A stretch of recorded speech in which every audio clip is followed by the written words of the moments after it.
Hello and welcome back to the County Chat channel. Today we are going to be continuing with the previews of Division 2 counties, working our way through the teams through sort of reverse order from last year. So we had Lancashire last, they finished 5th, and the 4th place finishing team from 2025 was of course Middlesex, the county that of course has their home ground at Lords, one of the big kind of very well-renowned, world-renowned counties, I'd say, like probably well-known everywhere, basically probably because of Lords and its sort of London-basedness. So yeah, we'll be going through their 2026, looking at how they look for the 2026 season, looking back on their 2025 and sort of seeing any trends we can see and seeing just how the team is looking, any signings or anything like that. So to kick it off, just as we usually do, kind of go through their sort of leadership group, their team, their players, a little brief look back on 2025 on their season, and then we'll start sort of digging into some stats, looking into how they might finish next year, and a general just sort of look at how Middlesex are performing or might perform in 2026. Anyway, without further ado, the leadership group is something that has changed for Middlesex in the 2026 pre-season. They've got in a new head coach for their team. It is Peter Fulton. You might recognise the name. He's a test match cricketer for New Zealand in the sort of late noughties, mid 2010s. I think he played 30 odd test matches for New Zealand. So he's the new coach from New Zealand. Made me smile. The fact that he's from New Zealand and he's a new coach is as simple as that. And they've also got a new captain. He's not from New Zealand. It's Lewis Deploy. And yeah, he's a local player, but I think safe to say from South Africa originally. And yeah, he's an excellent cricketer. He's taken over from Toby Rowland-Jones. I think he was clearly already kind of a part of the leadership group, as is often said in these sort of professional settings for cricket. So one of the main vice captains is someone who Rowland-Jones was probably turning to and asking plenty of questions in 2025. So yeah, Deploy seemed like a very natural replacement. For vice captain, I haven't been able to see if they've gone for a new vice captain. But Sam Robson definitely captained them on occasion in the past and has sort of signed contract extensions for Middlesex with it saying the vice captain. He's also been a Middlesex captain in the past. So could be him, could be Toby Rowland-Jones, could be Ryan Higgins, could be one of the younger lads, Ben Geddes or someone similar like that. So I'm not 100% on the vice captain. We'll kind of probably wait and see if Deploy gets injured. But sometimes as county cricket, as I do the research with these things, you don't really get much. It's just sort of you can find if you miss an article, you just miss. That's the story, basically. Anyway, moving on to what we usually do now is sort of talking about the overseas and the ins and outs for 2025 to 2026. So, usually players are leaving, players are coming, and almost all counties sign overseas cricketers. Now, again, speaking of the sort of research element of this, it could be that Middlesex have signed it overseas and they're just waiting to release do a big club statement of who the overseas is. I can't find a thing, and not an iota. Usually I'm looking for county championship stuff, and sort of if they've got an overseas for the Blast, I might mention it or bring it up. I couldn't find one overseas signing for Middlesex. So whether or not this is a bigger issue for Middlesex in the sense of financially, we'll come on to talking to that in a minute. But at the moment, at least to the best of my knowledge, and I don't have any knowledge of in the clubhouse or anything like that, I don't know if they're getting an overseas in.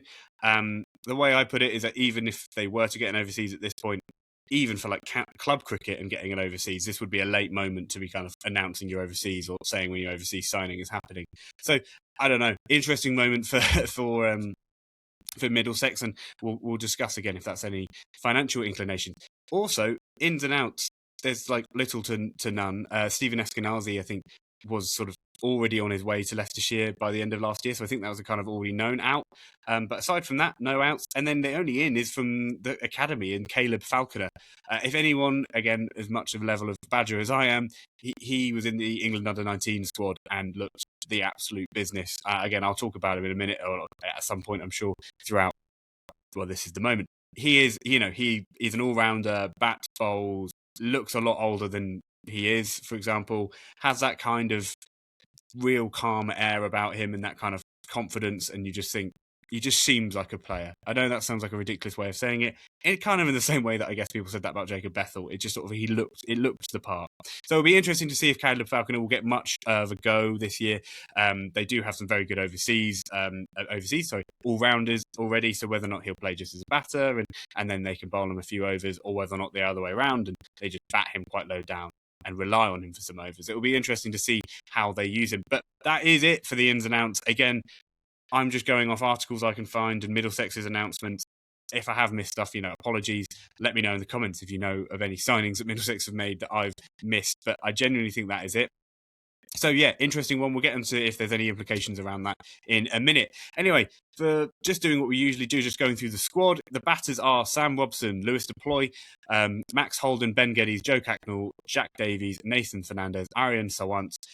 For bowlers, we have Toby Rowland-Jones, Zafar Gohar, Tom Helm, Henry Brooks, Blake Cullen, Noah Cornwell, Ishan Kaushal, Sebastian Morgan, Jamie Fellman, Nave Sharma. And then for all rounders, we have Ryan Higgins, Luke Holman, Josh Sakers, and the aforementioned Caleb Falconer.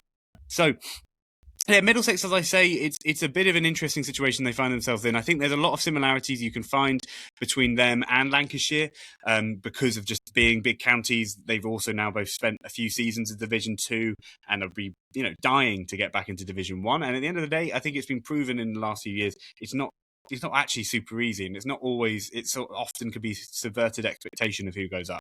Like, for example, if you told me at the start of 2025 Leicestershire and Glamorgan were going up from Division 2, I wouldn't have believed you.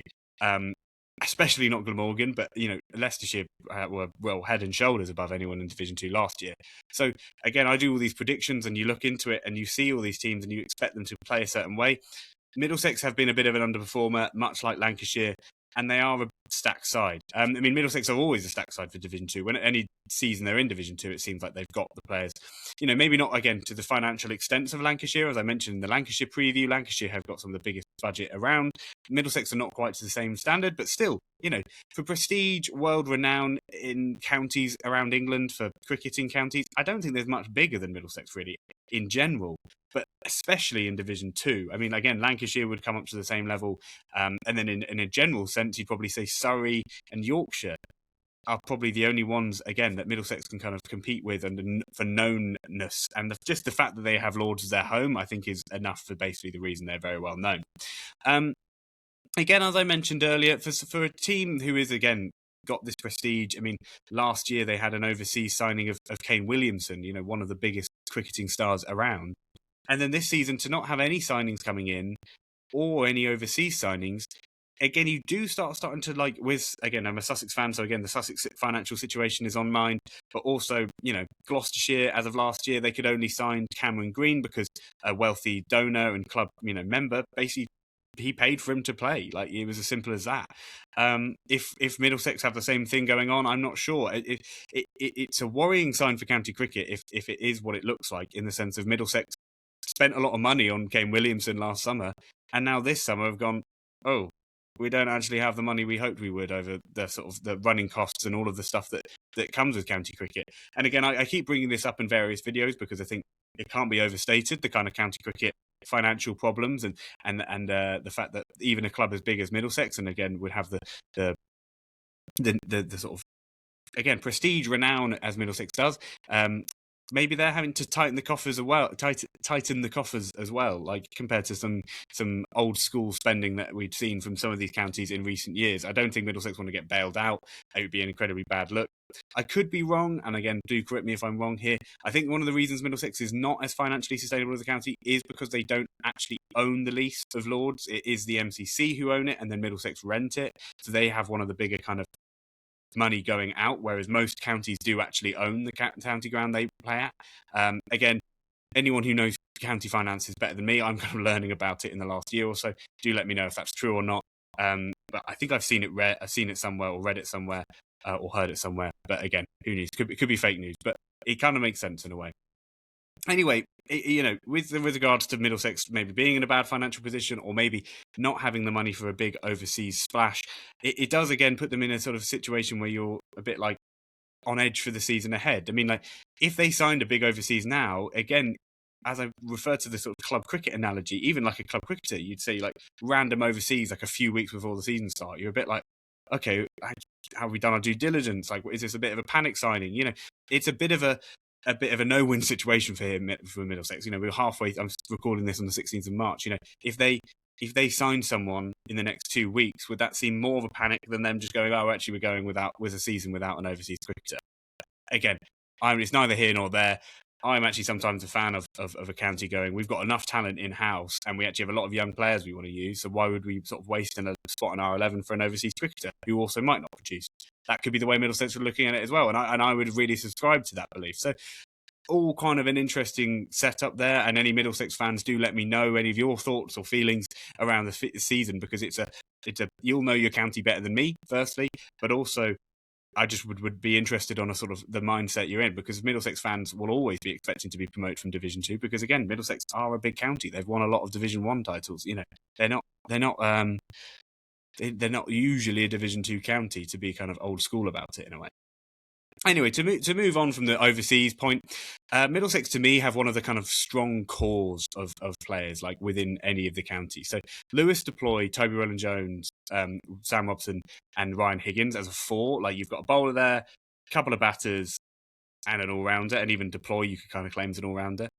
That in an essence will always be enough for Middlesex to compete in Division 4. Like, if those four play 12, 13 games, 14 games, Middlesex will be a good team, and I know that's like putting a lot of emphasis on these four players, but they all score buckets of runs, take wickets, and like Ryan Higgins especially does both quite consistently. So to me, it's kind of like they will always be in and around the Division 2. Like, they won't be near the bottom with those four around. I think what is the key for this club is they have so much talent in and around that. If any of these sort of young players can sort of step into a leading role and emerge as real, candidates to be, again, part of this big four, if you were going to use this big four analogy sort of throughout. But to me, like players like Ben Geddes, Max Holt, Joe Cracknell, there's so many young fast bowlers, I'm not going to list all of them, but any of the young fast bowlers to have a big, 30 wicket plus season. Luke Holman, the leg spin bowling all-rounder, Josh De Cares, or Caleb Falconer, again, the young all-rounder from the academy. If any of these, if 3 or 4 of these players could have big seasons, Middlesex are all of a sudden like in a title charge to me. At the moment, of like just looking back on how their 2025 went and how they're looking for 2026, and if you include stuff like overseas, I just see them kind of being similar to how they were last year. And I just think the where it needs to come from for Middlesex to go into the next level is the kind of going from 4 core players who are consistent performers to sort of 7 or 8 of those players being consistent. You know what you're going to get. And I think a lot of them are kind of poised for that. I mean, I know Joe Cracknell from uni, but like, he didn't play very much last year as a wicketkeeper batter, but he's averaging like above 45, I think, for Middlesex whilst being a wicketkeeper batter. Ben Geddes played almost the whole year, but I think he's someone where if you look at him play, you think the talent is there for an 1,000-run season at any point, and he's only aging into, and he sort of captained them at Middlesex in the various tournaments, and it just seems like a player they see as ready to blow up effectively. Then you go to the young fast bowlers. I mean, Noah Cornwell's always really impressed me. Blake Cullen's really impressed me recently. Sebastian Morgan. Those 3 I've seen a lot of, but then you add into the a few other bowlers: Ishan Kaushal, Navay Sharma, Jamie Feldman. All of these bowlers, they're all all bowlers who are, again, are thought of very highly. I can't pretend I've seen very much of them. I followed County 2's cricket, but I don't can't watch all that much of it. So again, and then you add into the account Josh De Cares. He's sort of an opening batter who also bowls pretty good spin. If he could just step up a bit, Luke Holman, again, he's been batting 3 at points and bowling leg spin. Again, if he could be in a top 6 batter and a very handy spin option, all of a sudden you're looking at this Middlesex team like, wow, what a team. Caleb Falconer, again, if he can translate into Division 2 the success he had in the World Cup and just sort of the talent he showed in the World Cup, and of course there's a big step up, to be clear, between an international under-19 stuff to professional cricket in a county season. But I think Caleb Falconer seems to have all the kind of constituent parts, if you will, to really, put his head above the parapet and be a real standout. Anyway, so that's my kind of review of Middlesex for 2025 and just looking into 2026 and where they're at. And it will move on now to the potential star performer and standout player. So I've been doing this for every county. Again, if this is the first one you're watching, I do a standout player. It's a bit more of like a tip of the cap, bit of like well done to 2025, like how well they were playing, the sort of standout player from 2025. And then for me, potential star performer is a little bit more like looking ahead to 2026. This is a player who I can see making a jump from a good level to a great level, or from a poor level to a good level, making a big step forward, an improvement, a most improved sort of tip of the cap. So anyway, without further ado of explaining my own rules, my own little game I play whilst doing these previews. The standout player for me, there was again one of the four was always going to be the standout player if you're following this logic. But to me, it kind of came down between Deploy and Toby Rowland-Jones. The fact that Deploy's got the captaincy on his plate, he doesn't want to be bogged down by the standout player on the county chat. That's going to overwhelm him.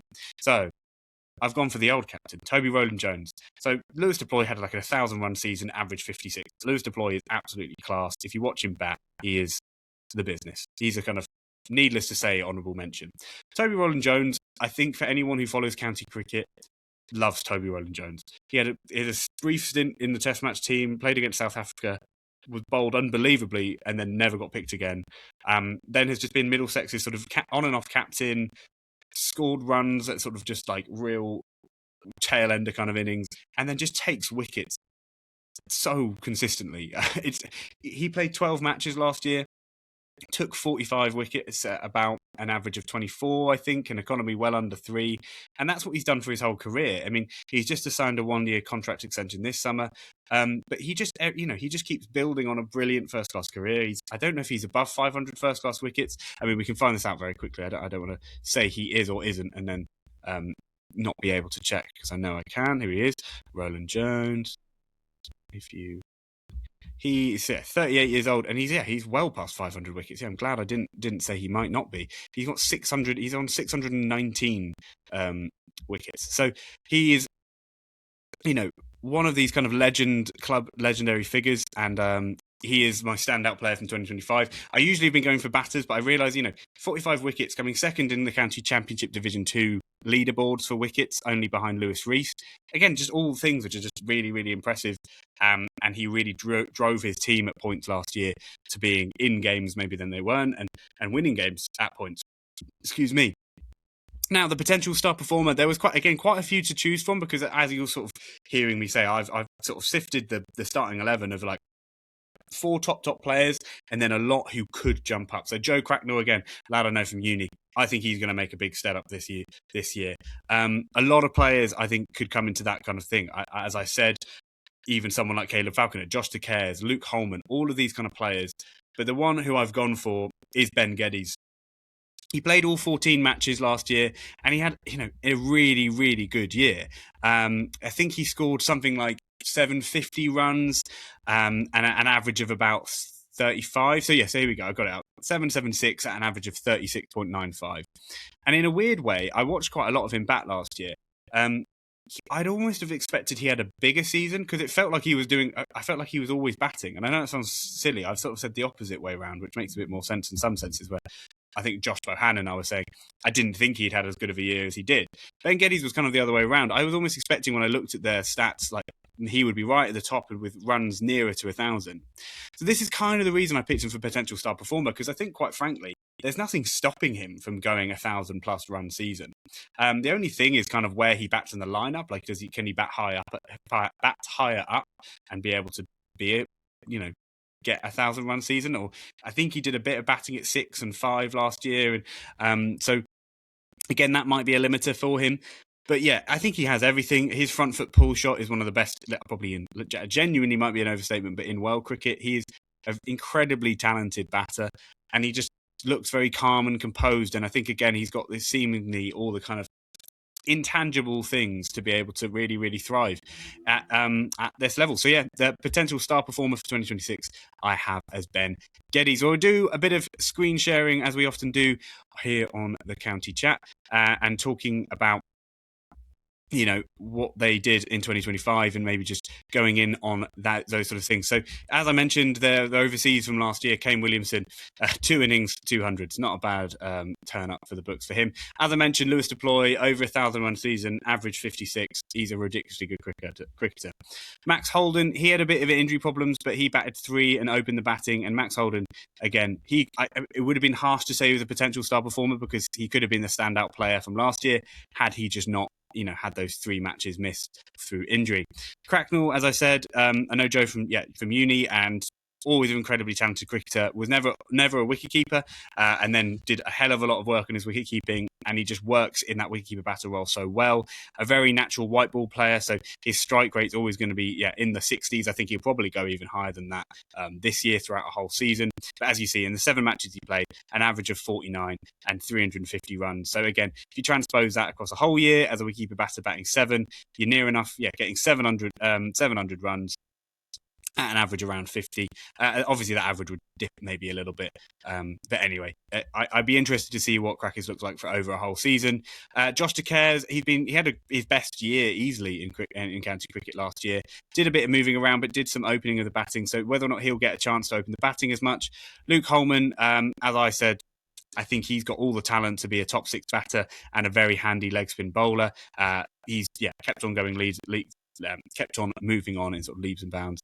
And then Ben Geddes, as I mentioned, that good average and 100 650s. I can imagine all of those stats kind of going up a bit, or maybe less 50s for more hundreds. Sam Robson did have a bit of a down year last year. I was kind of pulling him into the same bracket as some other cricketers, and as did Ryan Higgins. So that was the thing with Middlesex, is that last year some of their big players didn't actually stand up. So obviously Robson being an obvious one, average just under 30 for someone like of his caliber. That is a big drop down. And then Ryan Higgins, I mean, even more so, not even getting to 500 runs throughout a whole season, an average of under 23 and only passing 50 twice. So whether or not Higgins might move down the order a little bit more, again, make a bit more space for someone like Geddes or even Cracknell, it will be interesting to see. What did not drop off for Ryan Higgins, just so we can jump straight into that, 42 wickets, an average of 25, an economy of 2.76. This is what you'll get from Ryan Higgins every year. Most overs bowled. Actually, if Roland Jones had played in every game, then it would easily be Roland Jones. But again, Roland Jones, you see his stats there, 45 wickets, 24 average, really, really good. Zafir Gohar, who we actually haven't really spoken about yet, left-arm spinner who came from Gloucestershire a couple of seasons ago, really good signing, and he's a really good spinner to just have as your frontline spinner, and then having people like Luke Holman behind him and Josh DeCares behind him as kind of part-time, or Luke Holman's not part-time spinner, Josh DeCares maybe a bit more of a part-time option. Noah Cornwell, left-arm seamer. I'm really excited to see how he looks over a more of a full season. I've got him in the potential first day lineup to spoil that a little bit, but he's a really good cricketer. There's that Blake Cullen, as I mentioned, and a few other really good cricketers in here. Tom Helm didn't have a best season last year, and Henry Brooks, nor did he. And then, a few of the other fast bowlers. There's a young Seb Morgan and a few dotted around. So that is the sort of statistics from 2025 for Middlesex. And I think, there's a few obvious things there. I think there's players like Sam Robson and Ryan Higgins really not picking out, standing up with the bat and really making it count. And to me, I think the obvious move for Ryan Higgins is maybe moving slightly more towards a 5 or 6 role rather than sticking in the position he is currently, whereby he takes up a top 5 position. And it will be interesting to see how they go about dealing with that if he kind of continues on a progression whereby he's not maybe not performing to the extent that they want him to. Do they actually move him down towards just being more of a bowling all-rounder, maybe even as low as somewhere like 8? At the end of the day, I think I'm being maybe overreactionary to that season. At the end of the day, he had a bad year, average 25, 22, but over the course of his career, and he is still only 31, he averages 35 with the bat, or 35.5, and scored 5,000 runs. So I don't think they'll overreact to it, but whether or not they'll just move him into a bit more of a tech, because he's been batting 5 and being an all-rounder, which is quite a good effort in a way. That's Middlesex's sort of stats for 2025. There's a few things you see from that, but I honestly think there's just a lot of players who've got potential to move on. I think Cracknell, Cornwell, Geddes, Holden with a whole year would be over 1,000 runs if he had that. So it'll be interesting to see how that plays out. Anyway, to move on to the sort of potential first day lineup and have a little look at that, I'll share the screen for you once more. Here we are. And then zoom nicely in for you here. So this is the sort of the team I've gone for. There's a few iterations of it that could be changed around, but opening up with Sam Robson and Josh DeCares. Josh DeCares, just after Kane Williamson had gone, Josh DeCares, I think, played about 4 matches in a row as an opener and did pretty well. He's had a fair amount of opportunity. I've not said the vaunted thing about Josh Diquez. It's always said is that he is Michael Atherton's son. So again, he's been getting good opportunity, and whether or not he'll have a big year from the top of the order, or whether or not he'll sort of slide down further down the order, which he has done a bit of. So they're kind of still searching for like a real obvious opener. Max Holden's even done a bit, I think, of opening when Kane Williamson was over. And at the end of the day, that would be a pretty good option. But I think his home is at 3. I think him and Lewis Deploy are their best 2 batters. And that being the kind of 3-4 axis. Excuse me, sorry. That being the sort of 3-4 axis to me just kind of makes sense. You may have noticed me doing it. Ben Geddes, I think I've got at 5 with Ryan Higgins going at 6. If Middlesex see it as a kind of general trend downward with Ryan Higgins in his batting, then it kind of would make sense to drop him down to 6 and put Geddes up at 5. But that, they could be more likely they'll stick with the kind of way they've been doing it with Geddes down at 6, Ryan Higgins in at 5. The other thing that does, if they did drop Josh Diquez and put Max Holden up there, you've obviously got a left-right hand opening partnership, but then you do again open up some middle order space. As you see, the 12th man I've got is Caleb Falconer. So again, someone like him could then slide into 6. You have Geddes at 4, Deploy at 3, and then you have someone like Ryan Higgins back at 5, and then you can sneak in a Caleb Falconer, because he is one of those players that he is a level of talent that I think they'll want to sneak him into the lineup any which way they can. Joe Cracknell, as I mentioned, he's sort of usurped Jack Davies as the wicketkeeper batter in simple senses. I mean, Jack Davies' average is a wicketkeeper batter sort of in the 20s. Joe's are somewhere in the 30s. He had a really good year in 2025. So, for his sake, long may that continue. Then Zafir Gohar, left arm spinner, handy batter, has a first class 100. There's that. I've just realised I actually never got round to changing this because I was doing it off last year when I wrote this. So the captaincy is Lewis Deploys. Because I did this like with the knowledge of Toby Rowland-Jones having been the captain, but Lewis Deploy has been announced as the county championship captain for Middlesex. Then I've gone with the sort of 2 young fast bowlers down here. It could be any of the ones that we were mentioning earlier. So Blake Cullen and Noah Cornwall are the 2 I've gone for, just because they had the most of a go sort of last year. Cornwall especially bowled at sort of averages in the 20s, and Cullen looked quite threatening whenever I saw him bowl, which was occasionally. But as I mentioned, as we were mentioning earlier, they've got a lot of young bowlers. I've got them in the list here, but Ishan Kaushal, Sebastian Morgan, Jamie Feldman, Navi Sharma, all very good young fast bowlers. So there is a real chance for that. Now, the obvious thing I always mention, and now we get to the predicted finish for 2026, I see Middlesex obviously in and around that title chase.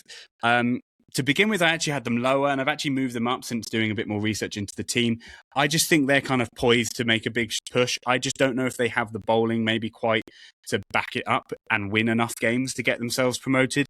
At the end of the day, they're going to have to go up against some very, very good teams in the sort of I've already mentioned Lancashire. I see Lancashire really being in and around there. And then, of course, as usually, the 2 relegated teams from Division 1 are going to have a little bit of say. And obviously, we're yet to get to them. So it will be interesting to see where Middlesex end up. I think players like, as I said, Ben Geddes and Max Holden and Joe Cracknell and then the bowlers really need to step up and really start stepping up to the count effectively and being, counted as big performers for Middlesex in this current season. But they have all the talent, they have the facilities, and maybe a new lead in both Deploy and Peter Fulton will kind of do enough for them in that sense. I see Middlesex as very close to that promotion push. Whether or not they'll get promoted, I'm predicting they won't, but I think they're going to be in and around the fight. That's kind of it. Thank you very much for watching. Getting around to that half an hour mark, which I'm trying to go for these videos. If you're a Middlesex fan, drop any comment to anything you think I may have missed, or just if you're a Middlesex fan, let me know. If you're new around here, make sure to click subscribe. There'll be some videos popping up at this point. The playlist for Division 2, all the other previews we've done. If you're listening elsewhere, give us a follow, give us a rating, whether it be Spotify, Apple Podcasts. I really, really appreciate all of it. And I do see all of it. So thank you very much for watching. Leave us a like. drop us a follow wherever you may be, and I'll see you very soon. Thank you very much for watching.